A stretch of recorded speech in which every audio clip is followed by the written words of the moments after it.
everyone. Thank you so much for the intro. My name is Tina Rion, and I'm part of the Danish Society of Engineers IDA. We have been a proud partner of TechBBQ for quite some years now. IDA is a professional organization representing more than 125,000 engineers, natural science and IT professionals, and some of them either are or will be part of the startup ecosystem. An ecosystem that IDA is supporting and that we want to see strong, healthy, inclusive, and accessible for those who will choose this career path. This is why we are happy to once again present a session as part of the TechBBQ program. And this year we have decided to look more into the startup narrative. We have invited two guests, Lisbeth Odgaard Madsen and Nana Ulsø, to unfold the subject. I'll let them introduce themselves, but before I pass on the word to Lisbeth, I'll just let you know that I'll be looking at the chat, and by the end of the session, we'll have a few minutes, 5-10 minutes to answer some of your questions. So, and I'll be the one that will be looking at the chat and will pick from them. So, but now I want to give the word to Lisbeth and let her introduce herself, and welcome to all of you, and thank you for joining this session. Thank you very much, Tina. Hello, everyone. My name is Lisbeth Odgaard Madsen. I'm the founder of Potential Company, which is a consultancy that helps unfold diversity in general in lots of different sectors. We've been working quite a bit with a number of organizations to actually challenge the narrative of entrepreneurship during the last year. And for that reason, Tina has invited me to share some of the details from what we have seen in our work. We work closely together with an NGO called Their Agenda that challenges masculinity across industries. And so this is the data that we're presenting today, is the data that we've actually uncovered together. If you look into the narrative of entrepreneurship, if you want to put it really briefly, then this is it. It's the white, young, male business line that's actually what people are pursuing. That can be seen, for example, by Googling entrepreneurship success. I did that some time ago and then went into the images section, and this is what I saw. A lot of white, young men in suits actually looking the same, all of them. There are a few diversity markers. You can see some women here and there, but in general, it's the same kind of people that are actually being shown as the successful entrepreneur. If you actually ask people around in the ecosystem, what you hear is actually this. So if you want to be a successful entrepreneur, you have to work for at least 80 hours a week. You have to commit no mistakes at all. You need to show aggressive growth from the offset. You need to just be a go-getter in you could say in the worst sense of the word. And there's a lot of focus on the founder as the young rock star, and you need to really quickly show that you have both financial and material success. So this is, you can say, the old-fashioned entrepreneurship narrative. What is happening right now locally is that there is actually a new narrative unfolding or building up, which is a more, you could say, mindful narrative. It focuses on the team instead of the founder. It focuses on life navigation instead of putting everything underneath the bus. That was the old narrative. It focuses on impact instead of financial success, or it includes impact at least. Financial success is still important because it obviously is.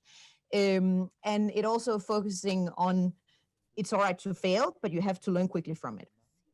So it's a different kind of, you could say, looking into entrepreneurship. What is funny is that all the people that we have been interviewing and working with quite often define this old narrative as the narrative that is today. And then in the same second that they say that, then they also say, but that's not me, I do it differently. And then they actually show the new narrative as their way of doing it. So it seems that the narrative is actually under pressure right now, and something else is moving in and moving away the old narrative. However, if you look into why it is like this, then one of the things that you can see is actually one of the reasons why it has been the old way, is that there's actually a difference between when people are actually starting up their businesses. First of all, this curve shows quite briefly that men, which is the dark green curve, and the light green curve, they have actually been starting their entrepreneurship venture either very early in their years or in their lifetime, or very late in their lifetime. Whereas women have actually been starting their entrepreneurship ventures in their 40s or something like that, once they have finished having kids and all that. So it's actually, you know, the young men that have actually been defining what entrepreneurship has been looking like, which also means that it has not been very inclusive to women, because this hasn't been, founding a company around your 40s or 35s has not been the right time to do it, you could say. Also, you can see that actually more male entrepreneurs than female entrepreneurs actually experience challenges during their first years of venturing. And one of the main things that people actually experience is exactly the problem with having kids, for example. That's one, both maternity leave or parental leave and childcare is a main challenge that hits entrepreneurship lifestyle. And this also means actually that the discursive clash between entrepreneurship and private life is actually a gender problem, again, that makes it non-inclusive. Because when men start their entrepreneurship venture, then they say, I can't go on paternity leave because I'm an entrepreneur. Whereas if women think of starting a venture, then they say, I can't start right now because I need to start my family. So you could say discursive in the discourse, entrepreneurship is at the forefront for the men, whereas family is at the forefront for women because of, well, societal norms and what have you. So that means that there is actually, the narrative is actually ends up being quite gendered, exactly because there are different things that actually matter for men and women. And then there's a lot of other minority definitions as well that are even more challenged. Also, what you can see is that this narrative is actually backed by who gets the money, or by how people actually end up starting their businesses. Because if you look, well, through Europe in general, then there's a lot more women relatively to the number of women that actually start their businesses that actually start bootstrapping, which means running their own business without investment, whereas men are much more successful in getting investments. So the money follows the narrative, you could say. Only 2% of European venture capital has actually been proved to be raised by women, and the rest goes to men if you look at the binary gender definitions. So it is actually an issue that that the narrative actually supports also where the money goes in this, and we need to look at how to actually change this in the future. So this was a real quick look into the narrative, you could say, and what are some of the consequences. What the three main points that we wanted just to real quickly let you think about is, well, first of all, the old narrative is under pressure, as you could see, and new one is slowly emerging, but it's going really, really slowly. Male and female entrepreneurs actually quite often experience very different levels of challenges depending on where they are in their entrepreneurship lifestyle or life circle. And funding is still distributed based on the old narrative, which can be a challenge for especially women because they don't belong in the old narrative. And then how are they able to actually get funding if that's what they want to do? Yes, that was a very Speedy Gonzalez through a few data that we've collected. And now I then wanted to introduce you Nana Ulsø, who is the founder of Canvas Planner. And she is one of those, you could say, unconventional entrepreneurs.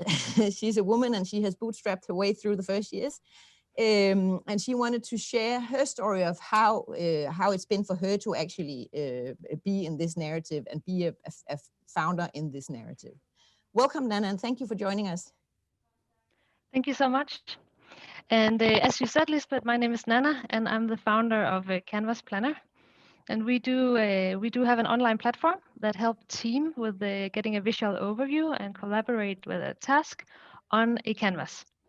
And I started it back in 2014, and I have to jump back because that is how you get started with your business. And what I experienced was that it was a little tricky to get the funding here in Copenhagen. There was a lot of people pitching ideas for banks. So I ended up going to the West Coast. I borrowed a car and went for 2 days just pitching it to these small banks out there, and ended up having several of offers. So then, I had some money to get started on, plus my own saving. But of course, I needed more money than that to build an online SaaS company. So I actually did pitch it once for an event with some angels, business angels that was interested in early stage startups. But back then, they didn't get the idea at all, and they didn't understand the concept that I was going to make a subscription-based business. So they quickly, clapped me out of the room and told me to do something with physical products. And as you can figure out, that didn't really work out that well for me. So I had to build the first prototype on the bank's money and my own saving. And this is kind of how the experience has been for me. It started out a little bit rough, but it just kind of keeps going. So first the prototype was built in abroad, and then now we're on the 5th version. But in that journey, I just want to tell you quickly that we did consider taking in some money from Vækstfonden at some point. And we actually had a meeting with them, but I almost laughed when I left the room, because their way of stating it was, it's cool, you're on the 3rd version, you have customers, you have revenue, but if we're going to borrow you some money, you have to put up over a third in cash yourself, and you have to we're entitled to pay back all the money if we failed. And I could quickly do the math. I was like, if we're going to borrow 2 million kroner and I potentially have to pay back 1 million myself, it's going to take me the rest of my life to get so bad. Like, the terms was just too bad on my end. And they were like, oh, but you have to risk something. And I was like, what do you think I've done the last 4 years? Putting in all the savings, not really pulling out a lot of salary the first 3 years to build this dream. So there's just some of the setups that has been really, really difficult in the process. So yes, maybe it could have been getting in external funding along the way, but with the scenarios and the meetings we had, it just it wasn't attractive enough. In the company I have now, I have my co-founder is my sister Jane, and we like to decide ourselves. And actually, we like to know, when we earn money, we know what we're going to spend the money on, so it's going to return well for the business. So we're always analyzing this, and it also means considering taking in external capital. We need to know exactly what we're going to spend the money on to make them grow. So then we just kind of ended up building this over time, and now it's like, I think it's 2.5 years. It's been our 100% sustainable business, so we live from it. So now you get to the point, like, should we even take in external funding if the terms are that bad? And so far, the answer has been no for us. So that's kind of a speed story of some of the meetings we've had along the way. And also, and how has your experience with with the lifestyle of being an entrepreneur been? How have you been met with? I know you're a new mother as well. You had a baby recently. How has this whole other lifestyle than being an all-consuming entrepreneur affected also the need for capital? Yeah, I think it's a difficult one, because it's never, when you have your own business, there's never a good time to get a family. And I realized that after years of working with the company, I put in a lot of hours, but it's always been on my terms. So I decided when was there going to be a sprint, and then I also knew, like, okay, I need to stay mentally healthy. I need to also give myself a break to then reflect and come back with new energy. But knowing that and doing it like that, getting a kid the kid doesn't the kid is always there. So that's just adding on another challenge to that one, because you don't really get a break. you become super productive and efficient when you open your computer and you work, but you don't have as many hours to put in anymore. And that's just a fact because you're having a child to take care of as well. And has for that us, affected you, the way that people have seen you as an entrepreneur, or is it mainly a, an internal personal question for yourself? I think my experience is that we have always been a little bit in our own boat in the tech community because we are bootstrapped and most of the tech companies are not. So whenever there's these discussions and with angels, like we're not really in the fire in the same way, because we can just choose to say, oh, but we're not going to tap into that, and then we kind of sailed a little bit our own way. And it kind of comes to the same with bringing a kid. Last week I was at an event in Aarhus, and I just I had to bring my daughter for 2 hours, and some people come up and they're like, wow, it's super cool you do it, and others are like, why are you bringing a kid to this event? And I'm like, that's purely necessity, otherwise I wouldn't do it. But that's just how it is. And I do meet that from talking about the business models and how to secure financials. I feel that people are focusing more on the fact that then now I have a kid, so people talk more into that than the business. So the topic for me has changed, being an entrepreneur. That's quite interesting. Has that made you, felt misunderstood in business situations, or have you just, navigated around it? Last fall, when I was pregnant, at the end, I could not hide it anymore. And I joined a couple of business meetings with my partner. And at the end, I had to step out and not participate in these meetings anymore, because we didn't close the deals whenever I showed up, but we did when she showed up without me. So we saw a very negative trend there. And unfortunately, that's apparently still the situation we're in. So you actually stayed away from pitch session and business meetings to, because of to navigate around it in belly. our own way and just accept. Sorry, Lisbeth, it just dropped out. What did you say? Oh, sorry. I just said, so you actually stayed away from business meeting just because of your big belly. Yeah. And just, we have all been affected by the Corona situation. And I just, of course, went in and read on some of the new funds that you can apply, which would have been amazing for our business. But again, there's like a criteria. You have to have gotten external funding to apply for these funds. And, that excludes a lot of businesses. So I think it's really important to consider if you want to have all the mandate and all the power yourself, because the journey is tough as well, because there is some opportunities you can seize or go for. Unfortunately. So when you decided to bootstrap, you actually cut your way out of getting support during Corona times, because that's been exclusively for people that have raised external funding. Was that it? Yeah.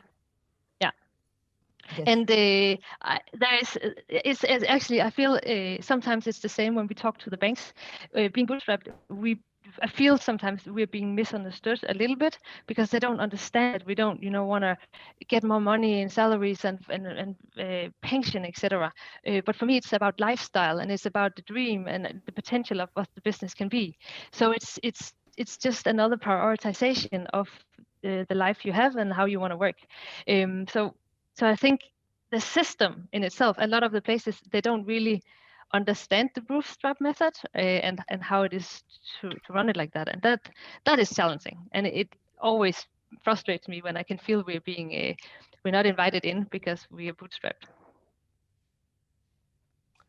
Okay, so we actually have some questions from the chat. So thanks a lot for asking them.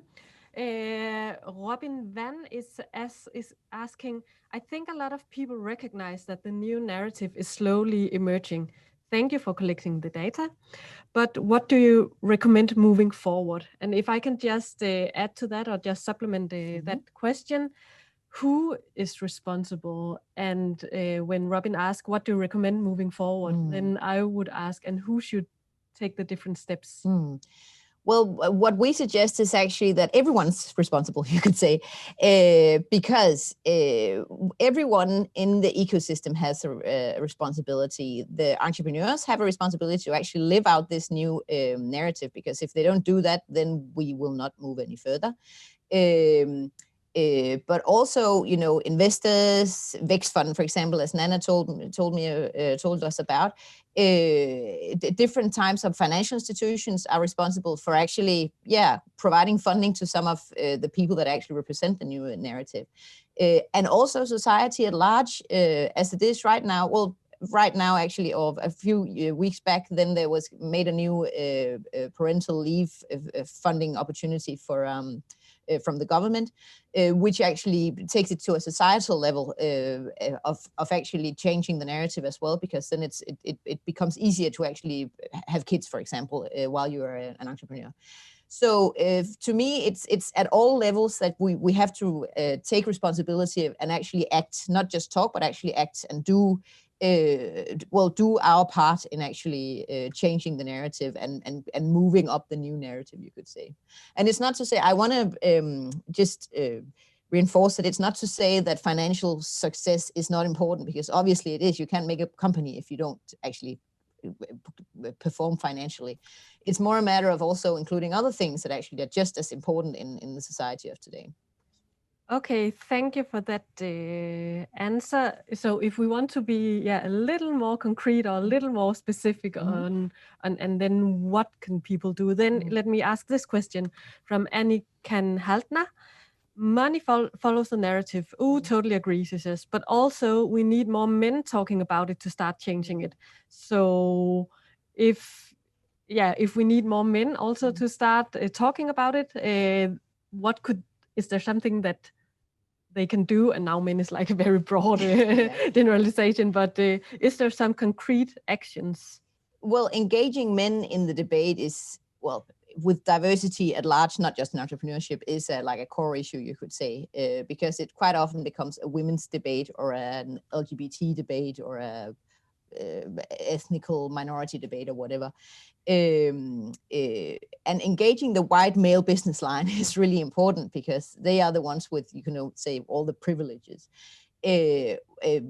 What firstly has to be done is that a lot of men actually have to realize that they are both part of the problem and part of the solution, and that they're living the narrative, the new narrative, or doing different things and actually stepping forward, or actually also showing that they're doing different things from the old narrative. It will actually change and help change the thing. What I experience quite often is that there are a lot of kick-ass men out there that are actually doing new things and doing things in new ways. But quite often they don't feel that it's necessary for them to actually step forward, because they're just doing it for themselves.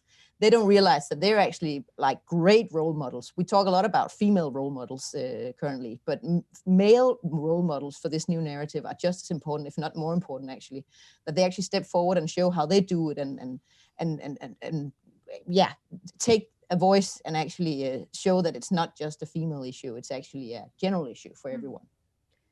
Then maybe I could ask Nana also, if have you met someone on your way that could act as a best practice example? Have you experienced anyone who has supported you, or that has done something that could maybe inspire others to change this or to help change this narrative that we're talking about? Now I actually don't see Nana on the screen. So we hope she's still there with us. Yes, I'm here. Yeah. Perfect. And I just want to dropped out, so I just want to be sure. It's if I met anyone that supported this new narrative on my path. Was that correct? Yes. That was the question. Yes, I did, and I think meeting people along the way that thinks more and act more on this new narrative way of running a business and starting up is crucial. And what I have done whenever I have met that, first of all, I do get a lot of energy from them. I feel really inspired by them. And I tried always to engage in conversations. So it's people I can, call up or bring into an advisory meeting to make them help me shape the business and my strategies for how to move forward. So every time I'm blown away by someone and I'm like, you are doing something really interesting and inspiring, I really try to engage the conversation. And it is both males and females I use for these situations where I need, a higher level of reflections on a challenge, how to solve it. Yeah. And actually, I just have a quick add-on, because I don't like on my daily work, I don't like it whenever it becomes a focus that there is this gap, which I do experience. So we always focus on like the best is winning. So it's a matter of doing your job well, then you will succeed. So it's not something we fill out like say, it's a negative thing when we work. We just acknowledge that it's there, and then, as Lisbeth said, try to work around it. Yeah. Maybe I can ask the same for you then, maybe if... Yes, well, I have experienced a lot of people that, as I said before, that actually do things differently, and also a lot of men that actually do things differently. But what I have also experienced is quite often that they say, but as I said before, I only do it for me, so I don't need to tell the rest of the world about it, which I think is it's quite almost sad, because that will actually, it will help other people stand out and step forward if they actually step forward. But there are some really cool people, not just in entrepreneurship, but in the corporate world in general, that actually that are moving towards the new narrative, you could say, and that will help everyone, not just the female or the queer startup, but any startup, to actually feel included and get some energy, as Nana says, towards doing something differently, or coming up with a new idea. And if you are to, then inspire both me and the participants or the viewers, what are there any ideas or best practice examples, maybe not from Denmark, but from abroad, where you can see that this company, this union, this ecosystem is doing something that is really pushing the agenda? Well, currently there's a movement in general in the tech industry to actually start pursuing the 4-hour work week, not the 4-hour, the 4-day work week in general. And there's a number of tech companies that are actually doing that, because they realize that productivity actually marginally goes down after, well, around 30 hours, maybe a bit more. And so working for 80 hours just doesn't give you a lot more than maybe working less. So there's a bunch of companies, for example, here in Denmark, there's IIH Nordic, EH Nordic, that actually do that, and that actually have had great success doing that. And that's a totally different way of looking at entrepreneurship and looking at pursuing the goals that you want to do. And that is a possibility in the tech industry, because most work that's done in the tech industry is actually behind the screen. You don't have patients or kids or whatever that you have to care for. You actually just do your work and then you can go home.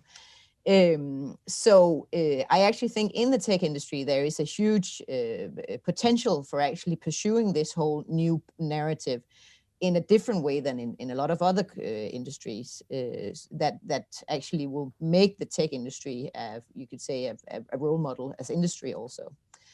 So that is one thing, actually looking into the working hours and how we actually to pursue productivity instead of being on your chair at your desk for a given number of hours is a great way to start actually. And then what happens when you actually look at work hours, then that has a lot of effect on a lot of other things, how you do meetings. And now, just post-corona, there's the trend of virtual meetings, and all that is racing, not just in the tech industry, but everywhere.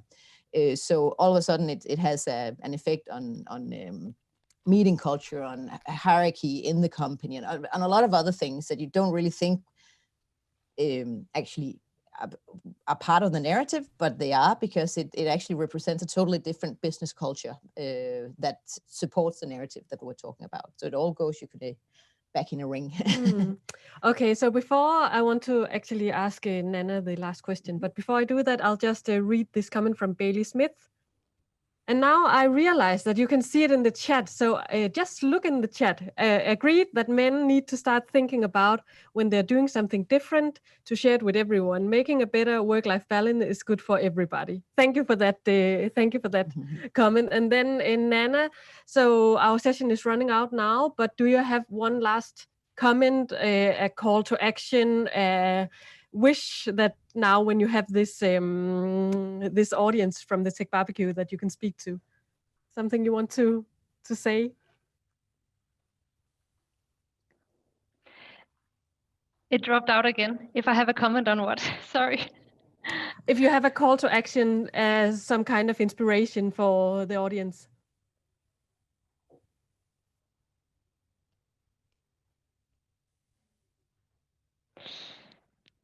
Sorry, I can't hear it. It's dropping out. But if you can hear me, I just want to say, if any of the ones that has some questions for me, you're very welcome to write me on LinkedIn. I will be happy to get back to you because I can't hear the question, so I can't answer it. Sorry. Okay, thank you. So I think now the time is up, and I just want to thank both Nana and Lisbeth for taking part, and thank you for all you for watching, and I'm wishing you a great TechBBQ program the rest of the day.